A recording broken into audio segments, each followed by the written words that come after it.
So are we live now? I think we are live now, right? Okay, great. So very good evening to everyone who's here and who will be here in future. I am Smriti Singh Bhati and taking care of being the senior manager at Vijay Bhumi University. And I'm with Ramya today, who's not just a good friend of mine, but also someone who's really looked up to when it comes to questions. So I'll start with a little introduction of Ramya. So Ramya's mission as a career counselor at Manthan International School, Hyderabad, is to help high school students make well-informed decisions about colleges and careers using a robust four-year high school curriculum, which includes classroom sessions, panels, talks, workshops, one-on-one counseling, and various other avenues. I have seen Ramya being very active on that part. Ramya is a long-time volunteer with IC3, where she was co-chair for the Outreach and Social Media Subcommittee, ran the IC3 Movement podcasts, and been volunteer faculty at the IC3 Institute, training new counselors. She was awarded the IC3 Emerging Counselor of the Year award in 2020. She's also a member of ICAC. Ramya holds an MBA from New York University's Stern School of Business and a BTech in Computer Science and Engineering from NIT Trichy. Welcome, Ramya. Welcome to View TV, and I'm really glad to have you here today. The discussion that we are having today is very intriguing. Both of us know how vital it is for all of us now. So today we are talking about what exactly a transition from a high school to a college looks like, right? So I'll start with a little view of yours, Ramya. What are the major challenges school students face while making the transition from the higher education to the college or the university? First of all, thank you so much to you, Smriti, for having me here and to Vijay Bhumi University. Really appreciate it. So in terms of the major challenges, if you think of it academically and socially, academically, I think the broad areas are, one is independent study habits, right? There are, of course, there are plenty of students, who form those habits in school, but then there are equally a lot of students who are pushed by their parents, who go for n number of tuitions, who just have a whole lot of support system helping them. And for those students, when they go to university and that support structure is not there, it becomes quite challenging. Then there are places like the US and of course the newer private universities such as yours, where the model of studying is it's more flipped, right? Where students do a lot of pre-class reading and self-studying before coming to the class, and then the classroom time is really used for more productive discussions and deeper level engagement with the topic and for clearing any fundamental doubts you have and things like that. But this is not the model we follow in school, right? Where you come in, the teacher starts from ABCs of the topic. So obviously that is a challenge as well, because the entire methodology is shifted. Um, and then we see that in a lot of universities abroad and also the newer universities in India, research is given a lot of focus, research, reading and written work, and also the presentation and a lot of group activities, and all that is still lacking somewhat in most of our Indian school systems. And so that again is a big challenge and an adjustment for students. And I'm not saying all these challenges are very it's not insurmountable, but yeah, they do struggle with it, and depending on the student it can be more or less. And then socially, again, a lot of this goes back to independence, right? Because at home, of course, you have your parents to support you to, and this again depends on the family. There are families where children are given an incredible amount of responsibility from a young age, where they are made to help out with the housework, run errands, like make their own decisions, help with the family finances. But then there are equal number of kids, or probably more kids in our social settings, who are not like that, right? They said, okay, go and focus on your studies and we'll take care of everything else. And then they go to college, and even if they're in a college that has a residential and hostel system, it's not that easy, right? You have to manage a lot of things on your own. And then I think depending on where you go, there can be a big culture shock. I mean, that is obviously there. And ultimately, I think managing yourself, right? Because you are now responsible solely, you are solely responsible for yourself. So you're managing your day-to-day activities, your finances. If you're in a country where, or in a university which doesn't offer hostel, then you're trying to find accommodation, you have to go get groceries. I mean, these sound like little things, but they can be quite challenging, juggling that shift in academics along with managing all this stuff. So do you feel like there's anything that, additional that you've seen, because you have a lot of experience as well, far more than me in the counseling space prior to your engagement with BU? No, no, I completely agree with you, Ramya, on the points that you have raised. The first thing is the timetable of the students, which is, like kind of very different. The kind of responsibility when we talk about the course structure, the way of teaching in schools and the way of teaching in colleges, where you're expected to do a lot of coursework on your own. Exactly the same thing. The third thing is managing your own self, like actually uh, kind of like there are a lot of support system in and around you which works in the house, and once you move out of the house, it's not that it's not that easy at all. And the fourth thing, as you said, that when you talk about the pedal shift which you're going to do from the college to the university, the basic hurdle is also the learning environment. Here in the school, we are like, again, like the way you pointed out, the ABCD of the things. The minute you enter, it's like, kind of like spoon fed. So absolutely, you picked up the right four pillars, which are, like kind of not aligned in the transition system, right? So moving on to the next very very important thing, Ramya, like what do you think, like how can we the schools and the universities work together to bridge this gap, because that's very important. Okay. I think, universities can help a lot. One is, by engaging more with schools. And this is awesome because, universities like Vijay or, the newer universities, the other newer universities in India also, they've been very good about not just coming and doing sessions in school saying, oh, look how great our university is, but really adding value to the students in high school, right? Because as one of the other university counselors from another university was saying, our output is your input, right?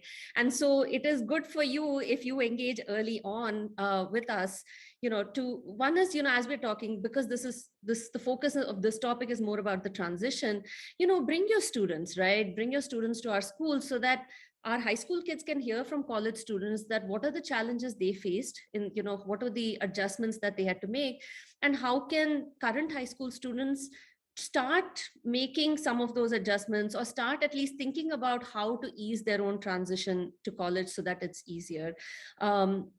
And again, like we mentioned earlier, one of the things is the teaching methodology as well, right? And in universities, there's this concept of the flipped classrooms where you're learning ahead and then coming and having more engaging discussions.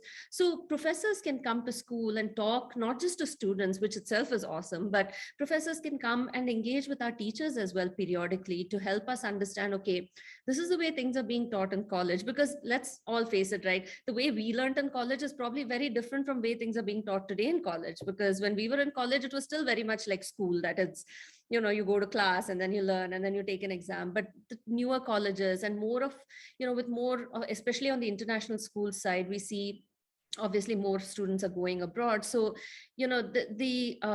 it's good for them teachers to understand what exactly is different at the college level, right? And I'll say, universities are doing a great job. Universities, the newer universities in India, are doing a great job engaging with schools and with high school students at a deeper level than just coming and saying, this is what we are, and hey, come join us, kind of thing. So I mean, I would really take it as the pointers, because this is very very insightful, Ramya. Thanks for this. That bring your students and bring your professors to the campus. So will I mean, this is a message for all the university representatives out there. So we actually need to engage the real time examples that is our students and obviously our professors. How actually you can step up and change the gears easily. That's so nice as an idea. I mean, that's worth working around. Okay, so moving on to the alignment of teaching methodology. Like, Sorry, can I also add one more thing? I yeah, yeah, realized please, that please go I ahead, was please. thinking about this earlier because, we talked academically, but also socially, like one of the things that is nice, like if you look at universities abroad, they offer summer programs, right? And the intent is not to add something to your resume or anything, but to me, and I think you'll agree, the greatest value of those summer programs is kids go on campus and see what student life is like, right? For those 2, 3 weeks or a month or whatever, and they get a real sense of, through sometimes they have classes during that time with professors, so they really get to understand, okay, this is how it's going to be in college, right? And it also goes towards helping them figure out whether that fit is right, and that itself can ease a lot of the transition problems, right, if the fit is right. So sorry, it just struck me No, and no, I no. didn't mean to It's interrupt worth you. a point. Yeah, exactly. The point is well raised, and it's worth a point, because summer programs. I also used to tell my kids that it's not about getting those credits or anything like that. You will have a fanciful life out there for the summer programs, but for getting the actual experience for it, because it's very different towards the high school side, and it's completely a different world at the college level. So one has to have a little bit of glimpse of it. I think it really helps. And so you've been picking two things. I mean, in the prior questions, one of the most important parts is the teaching methodology, Ramya. So how do you think we can align the teaching methodology when it comes at both the levels, like at the college and at the school level? How can we align that? I think definitely one is, like we said, better, more engagement with professors, right? And also exposing our teachers to, how professors teach. So, that's one aspect. And I think in terms of the methodologies themselves, like, school teaching is still very much siloed. And now there are universities like yours, which are more, which have a broader, more liberal education perspective. So, I will throw this back to you to say, how do you envision that transition happening for kids? Because the kids kind of understand and they're very excited about this thought of, liberal. Every time we talk of liberal education, they're like, this is what we want to do. It sounds so cool.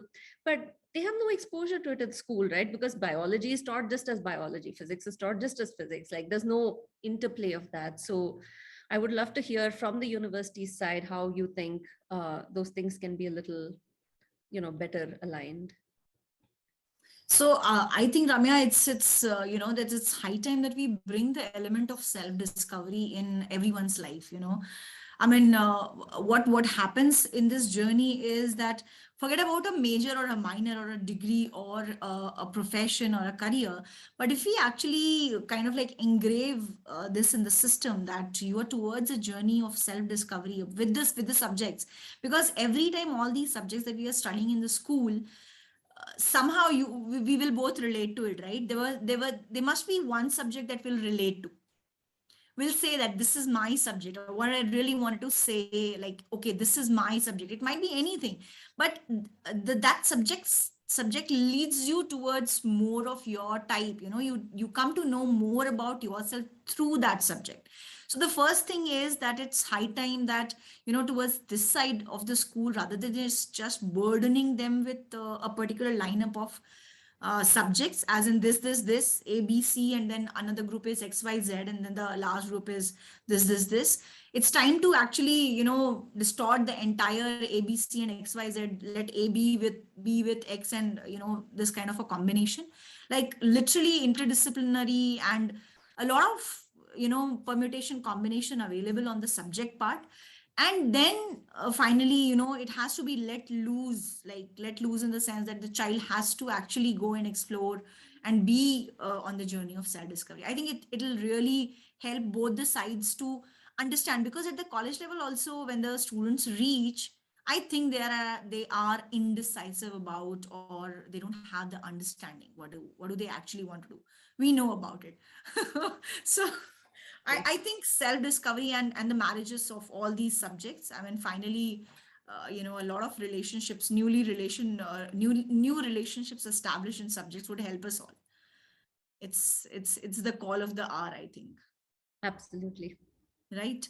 Okay, I think that's my part of it. Now, one stark issue which one notices when students jump to the next level is the lack of independent thinking, right? We just talked about it. How do we actually facilitate that at the school level? This is something that I would really need your help on, Ramya. How do we facilitate it? So, I mean, I think one is this is something that is equal parts responsibility of parents and educators, because I think, schools ultimately kids spend 7 hours in school, they're spending a whole lot of more time at home, right? So, and actually, right now, we're doing this project with the University of Queensland where we're doing something called the Thinking Schools project. We're piloting it, and a lot of the discussion is around these things where we've engaged all the stakeholders, school leadership, teachers, students, and their parents in these dialogues. So one is, I will say at home, because this is where really it is so important. One is give your child a voice, right? Like, let them, however outrageous, like, one is, we all know this, right? And it's easier to say than do. Like, the kid will ask, okay, why is this way? And our immediate thing is to fill them with information, right? Acha, come here, let me explain how everything works, because I know it and I love you and I'm going to explain it all day. But let them, right, like, say, okay, how do you flip it back to them, right? How do you think it works? And then give them some pointers. Like, one of the things, brilliant things, if counselors, if you ever get invited or are able to go for this Oxford and Cambridge counselor meets, they'll do these mock interviews, which are basically like getting the answer out of the child. Like, they'll give some very abstract thing, and then each step is like, okay, now what do you think, what do you think, and so I think have those conversations with your child. Let them debate, let them question you, let them argue with you, let them point out your mistakes. It's all fine, right? It all leads to that independent thinking. um and don't be ready to, don't be ready to jump into help, right? Let them figure out things on their own. Let them fail, right? I think you and I will agree, we've had conversations about this. Build some, let them fail. That's how they learn what they did wrong and be better. And it's better to fail now than to go later on in life and fail at something much bigger, right? So those are a couple of things at home. In school, I think the biggest thing is it's the leadership that needs to empower the teachers to think beyond the curriculum, because ultimately poor teachers, they're constrained by the curriculum. They have to complete their syllabus. There's an exam at the end of the year. If the kids do badly, they're like pulled up and said, what happened?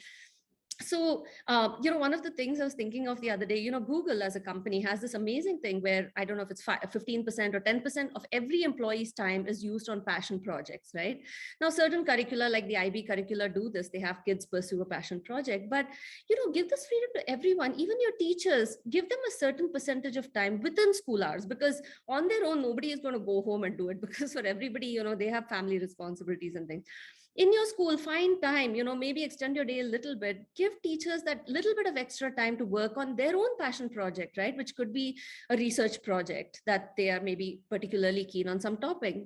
Similarly, for every child, make it mandatory for them to do one passion project throughout the year and then present it at the end of the year. And those are some ways that I think schools can really empower teachers and students to think more independently, because ultimately I think the biggest thing is things like research, right? Because there you're asking questions to which answers don't exist yet, right? Everything else, yes, you're asking a question, there is an answer, and there is value in figuring it out yourself.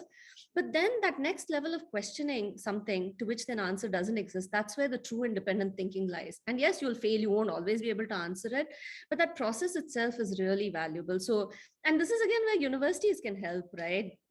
Become mentors. Have your professors pull in some of our teachers or students into your research projects, right? And it doesn't have to be this huge research paper all the time. It can be something over the summer, so I think those are some of the ways. I mean, there's a lot that we can do, both as parents and educators, but I think these to me were some of the easier ones that I think are more achievable, in the short term also.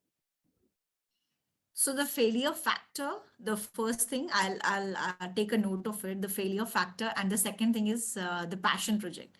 It's really amazing that you let the child for actually developing independent thinking, you cannot be a guide to that level, that you do not let your child fail. So that's the first thing I really appreciate, Ramya, that's very important. You're a mother to three kids, so you'll understand how important it is to let them fail and learn, right? So that actually helps the independent thinking part. And the second thing is, I really love this passion project.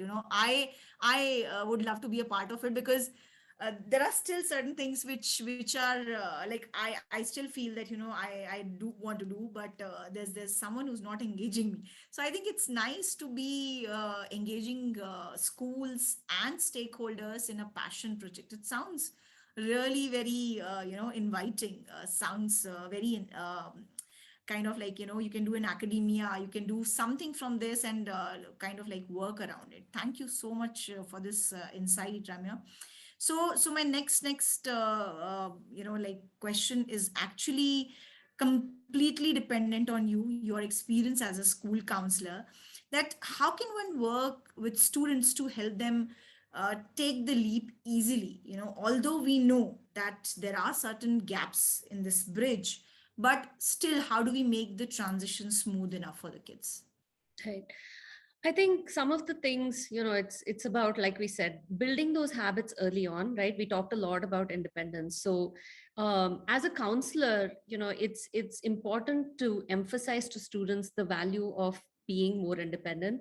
But I know it's like sometimes it just feels like you're lecturing them, right? So one of the ways that you yourself as a counselor can do it is, we have this thing in India that all your decisions are made by many college decisions are made by the parents. So you always, you're always like talking over the child to the parent.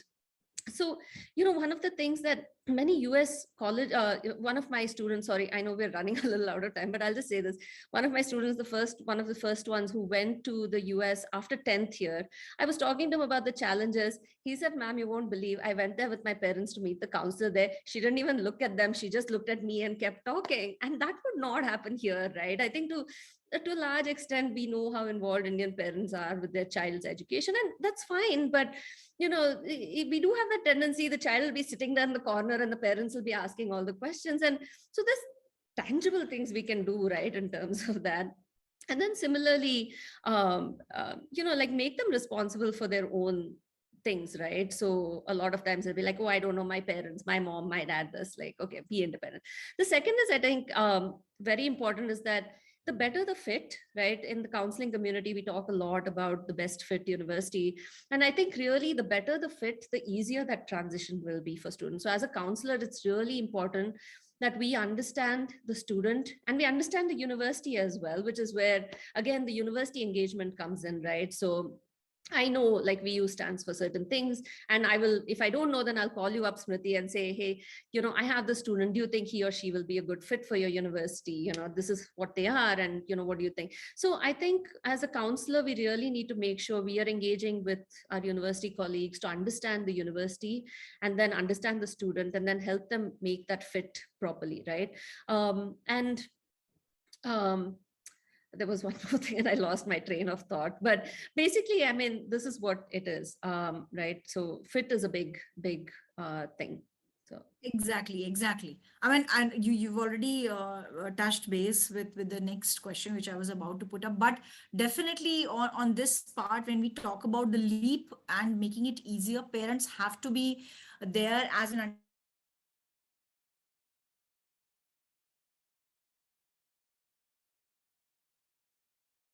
do, and the second thing is the best fit. If it the transition will obviously be easier.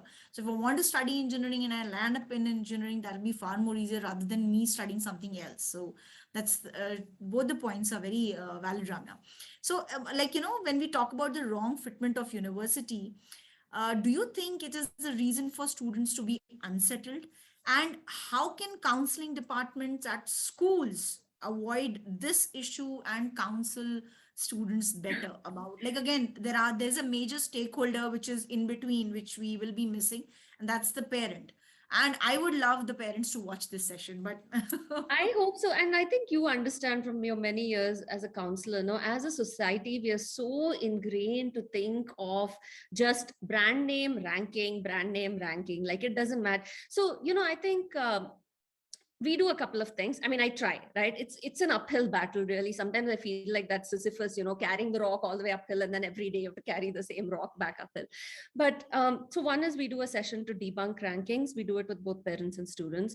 So we really deep dive, and there are, like, Malcolm Gladwell has this amazing podcast on where he's taking a concrete example, and talking about how that university, by making a few very superficial changes which are not healthy for its students, can move up the rankings like some 100 points in the rankings kind of thing. So it's very important to help parents understand, when you're looking at a ranking, what does that mean? What are the components of it? What is the methodology being used? Does that make sense to you, right? So I think debunking rankings is a big thing, big thing. And then understanding fit itself. And the other thing that we do is also we show a lot of examples of CEOs, startup founders, people. We do sessions with the kids in the classroom where we open up LinkedIn profiles of people and say, look, this person went to this university and now this is what they're doing. Or they did, they started out as an engineer, now this is what they're doing. Like, look at so many, and helping them understand all the different possibilities out there to ease that, stress somewhat, and to find a better fit major and a better fit university as well. And then I think concrete guidance, right? I've seen this thrown about a lot when it comes to fit. They'll say, oh, best fit, best fit. What does that even mean? And then some universities will be like, oh, the major and the location. Yeah, all that is fine. But truly concrete examples, right? For example, if you're a student who, in my interactions with you, if every time I have to explain something 3 times to you, and then you tell me you're going to go apply to university of, I won't say the names, but XYZ, which has 80,000 students, what are you thinking? You're going to be lost. You're a child who asks me the same question 3 times, right? So it's important to pay attention to those things. You know what I'm saying, right? There are some kids who are already so confused, so confused. And if you go and put them in a university, where there are some universities in the US and all where you can design your own curriculum, absolutely not. This is a child who needs structure, right? They need to go in where somebody will tell them, you need to take XYZ and graduate and you will do fine. So I think it's very important to customize your advice so you really understand. Like, one of my things that I ask my alumni who come back is, okay, what is the biggest lecture you've attended, like in your school? And one of the recent, like a top university in Asia, my student came back and she said 900 students on one Zoom call during online class. And it's a top rated university that many of my students aspire to. But then I was like, what happens? Do you even, she was like, it's chaotic, completely chaotic. I mean, it doesn't mean she's having a bad experience, but she was okay there because she's someone who's already very self-motivated, who's very bright. Some other student who needs more help will really flail in a place like that, right? So, and you have to explain these to kids. And so, like I said earlier, it's always easier when they hear it from students themselves. They won't believe us if we tell them. So, or not believe us, but they'll often think we're just saying it, for the sake of it. But I think it's very important to have current students or alumni come and talk to them about those things. So we can do a lot as counselors, and it's an uphill battle. On this front, it is an uphill battle because of our obsession with rankings and brand name. I completely agree with you. I mean, I I can't differ on this at all, that it's so very difficult for everyone to understand what is a best fit. I mean, forget about ranking. When we talk about best fit, I mean, there's absolutely very difficult to actually define it in words and then tell kids and parents that, this is the best fit, because then the challenges of placements come in between, apart from ranking, and then the salary packages. And I mean, there's so much to follow after that. So I mean, I can completely understand and relate with that how difficult that part of the best fit part is. One more thing, Ramya, which is, I mean, we just have one more minute, I think, and we'll do justice to that 1 minute. So when it comes to, have you ever had a student who, by the virtue of not being having the right kind of resources, went to a wrong college and then could, by the help of counseling and all, any case that you handled at that level, where the best fit could not be like found out, but you were the part of the student's journey, and you would like to share your Yes. experience with Yes, us? it's actually it's not someone from my school, but it's one of my best friends' children. So the student went to one of the very top rated colleges in the US. They were someone who was a top IB student, had a predicted of almost near perfect scores, very self motivated, had done a lot of wonderful extracurricular and leadership, and so on paper, and even when talking to this student, and they were very self motivated, so we thought this university seemed like a good fit. Now, what is interesting was that I think, once they went there, they really had a very tough first semester because, so this is one thing I'll tell you. I mean, I've seen this multiple times, but in the students' case, it was more stark because they actually did.